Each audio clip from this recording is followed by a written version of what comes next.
Aku ingat betul saat pertama kali memutuskan menjadi content creator. Waktu itu, niatnya hanya ingin berbagi pengalaman dan cerita sehari-hari, tidak lebih. Aku sering melihat orang-orang yang sukses menjadi kreator di media sosial dengan ribuan pengikut, video yang viral, dan kehidupan yang tampak menyenangkan. Rasanya seperti hal yang mudah, hanya tinggal merekam, mengedit sedikit, lalu unggah. Aku berpikir aku juga bisa melakukan ini. Maka, dimulailah perjalananku. Awalnya, aku hanya menggunakan ponsel sederhana.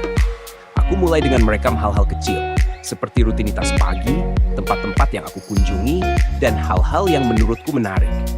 Video pertama yang kuunggah tidak mendapat banyak perhatian. Ada beberapa like dan komentar dari teman-teman dekat, tapi itu saja. Tidak ada yang viral, tidak ada ledakan follower, hanya video sederhana yang tenggelam di antara ribuan konten lainnya. Tapi aku tidak menyerah.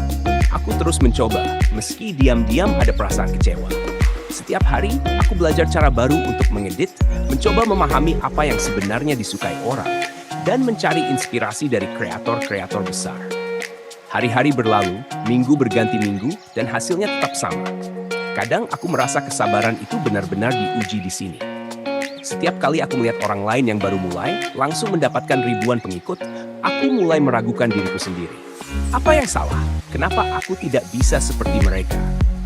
Sampai suatu hari, aku memutuskan untuk berhenti melihat pencapaian orang lain dan fokus pada perjalanan diriku sendiri. Aku sadar bahwa setiap orang punya waktunya masing-masing. Mulailah aku menggali lebih dalam. Apa yang sebenarnya ingin kusampaikan melalui konten ini? Kenapa aku memulai semua ini dari awal? Jawabannya selalu kembali pada satu hal. Aku ingin berbagi, bukan sekadar terkenal atau mendapatkan like. Aku mulai lebih jujur dalam konten-kontenku. Aku tidak lagi berusaha membuat konten yang sempurna atau sesuai tren. Sebaliknya, aku mulai berbicara tentang hal-hal yang benar-benar dekat dengan hatiku. Pengalaman-pengalaman pribadiku, perasaan-perasaan yang jarang diungkapkan orang lain, dan cerita-cerita kecil yang mungkin terlihat remeh, tapi bagiku sangat berarti. Anehnya, justru di saat aku berhenti berusaha menjadi seperti orang lain, video-videoku mulai menarik perhatian. Tiba-tiba, ada lebih banyak komentar, lebih banyak orang yang merasa terhubung dengan apa yang kubicarakan. Tentu saja, bukan berarti semuanya langsung berjalan mulus. Masih ada hari-hari di mana aku merasa kontenku kurang maksimal, atau ketika video yang sudah kukerjakan dengan susah payah tidak mendapatkan perhatian yang kuharapkan. Tapi, kali ini aku lebih siap. Kesabaran yang dulunya terasa begitu sulit dijaga, kini menjadi temanku. Aku belajar bahwa tidak ada perjalanan yang instan, dan setiap langkah, seberat atau semudah apapun, membawa kita lebih dekat ke tujuan.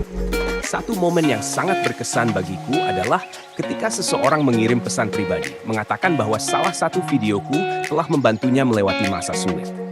Dia merasa tidak sendirian setelah mendengar ceritaku.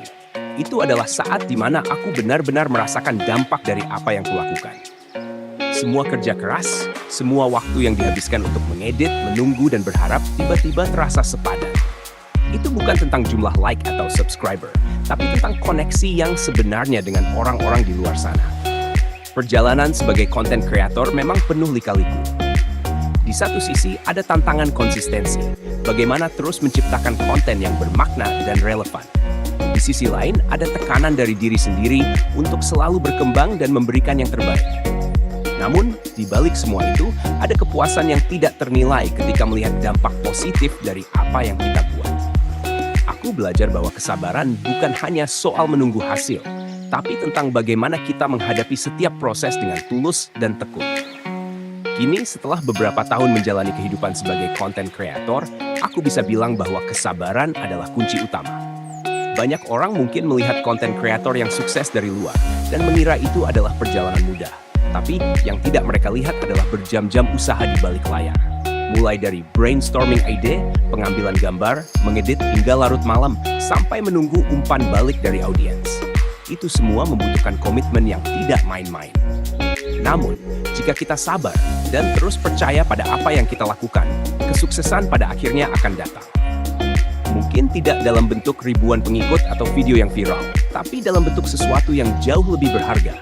Rasa puas karena kita telah memberikan yang terbaik dan membuat perbedaan, sekecil apapun itu. Dan disitulah aku menemukan makna sebenarnya dari menjadi content creator. Perjalanan kreator, kesabaran ekstra, cerita kreator.